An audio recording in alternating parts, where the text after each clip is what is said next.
Alrighty, welcome back, boys and girls. It's your main math man, Mr. Shane, coming to you live from Walker Grant Middle School. In this video, working on that Scatterplot classwork, practice A. Just trying to get some more examples of different scenarios with scatterplots, maybe creating some of those scatterplots, and also seeing some patterns, correlations, or relationships between them. So again, make sure you're able to kind of see how this is set up. So for the first one, it says the scatterplot shows the weights of Y of an infant from birth through X months. And what that's saying is this. It's saying your Y-axis is your weights in pounds, and then your age in months is your X-axis. So for that first question, it says at what age, did the infant weigh 11 pounds? And so since it says it's giving you this 11 pounds, it's saying this is your Y value. So you need to find where Y equals 11. So if you look to see on your Y axis, well, it goes by twos. And so that means that in between of 10 and 12 is going to be 11. So we know then that, hey, we can go out from this point and we could say, all right, if 11 pounds is right here, we have the point on the graph, and what is the age that goes along with it? So we're gonna have to go down to the X-axis, which that's right in between of 2 and 4, so that's going to be 3, and what's not 3 years, but 3 months. So we'd say 3 months. So now for the second one, it says what was the infant's weight at birth? That's a little bit trickier because we have to think, well, what is the age that it's giving? It's saying X equals 0, because that would be at birth. You know, right away, what is the weight? So we have to find where X equals 0. So we have where X equals 0. And if we go up, we can see, hey, right there is our amount, which would be about 7 pounds. So we could say for this second one, it's gonna be 7 pounds. For the third one, it says, draw the straight line that you think best approximates these points. And so this is the line of best fit that we've been talking about. So again, to be able to do that, what normally I've been doing is kind of line it up so that way I have my lower point and my higher point, I kind of connect those two. And I want to make sure also I can have an equal number above and below. So I have 1, 2, 3, 4, 5, 6. So I'm going to have about 3 above the line and 3 below the line. Again, it doesn't have to be perfect. Again, the word best is subjective, and so we're going to have something like this. Again, as long as it's kind of showing the trend that we have for this scatter plot, that's what we're mainly looking for. And speaking of that trend, for the last part, it says, does the data show a positive, negative, or no relationship? Again, this is correlation. You could say correlation, or trend. Again, those words are interchangeable. So what can we say? Well, as our X values increase, so does the Y values. And so we can say this is a positive.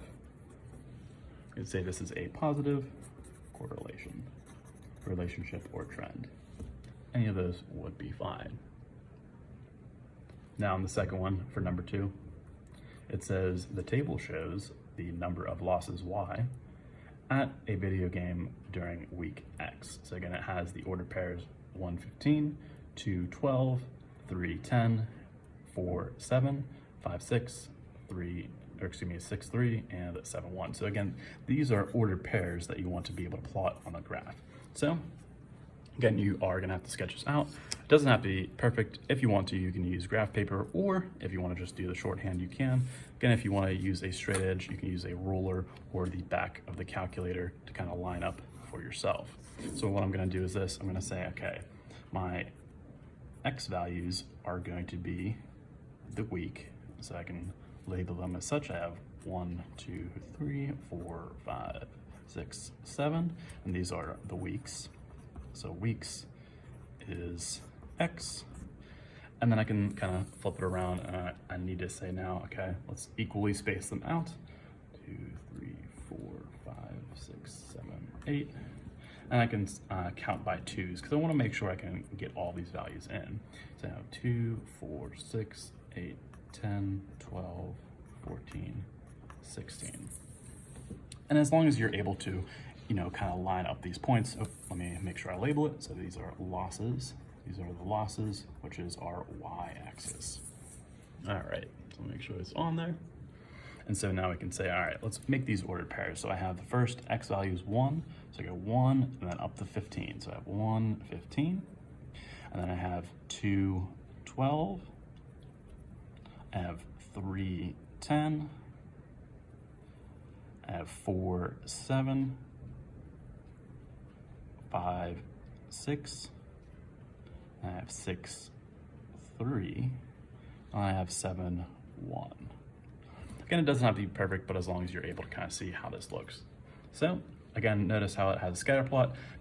They're not gonna be all in a line. This is not a function, this is a scatter plot, so they're gonna be a little bit all over the place. But as long as you're able to include all of them, that's what you're trying to do. So it says make a scatter plot of data, check, draw a line of best fit. Let's do that now. We have 7 points, so we're gonna have about 3 above and 3 below. Perfect. Again, it is not gonna be perfect, but you can at least try. Check that one off.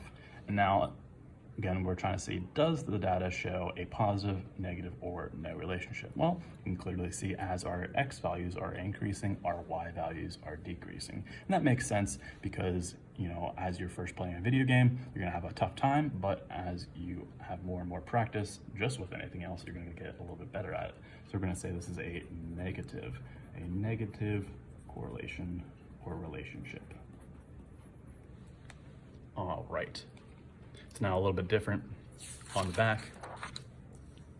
I will read it, and it says, the scatter plot shows the relationship between the number of girls and the number of boys in 10 different classrooms.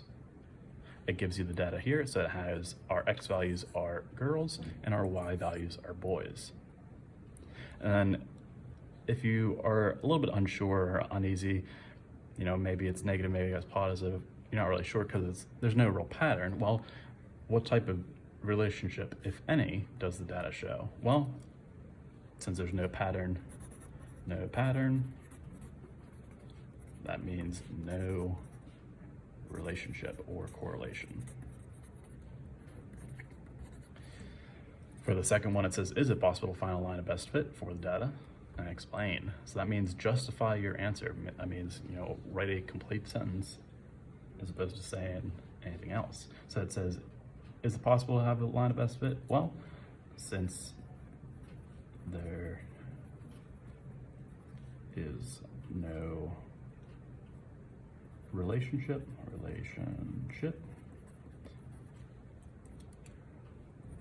then we can say there is no line of best fit.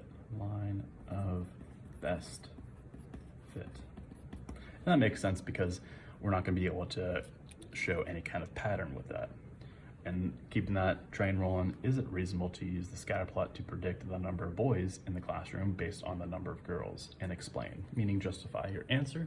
So just like we said, again, notice the pattern that we have in our answers versus the pattern that is not visible in the scatter plot.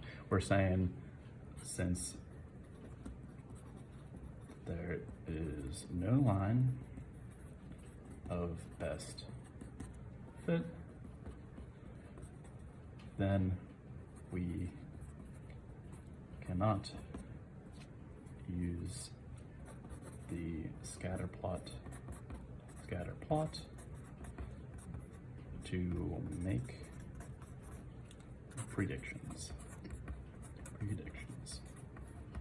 Again, that still is making logical sense. No pattern, no relationship. Since there's no relationship, there's no line of best fit. Since there's no line of best fit, there's no predictions.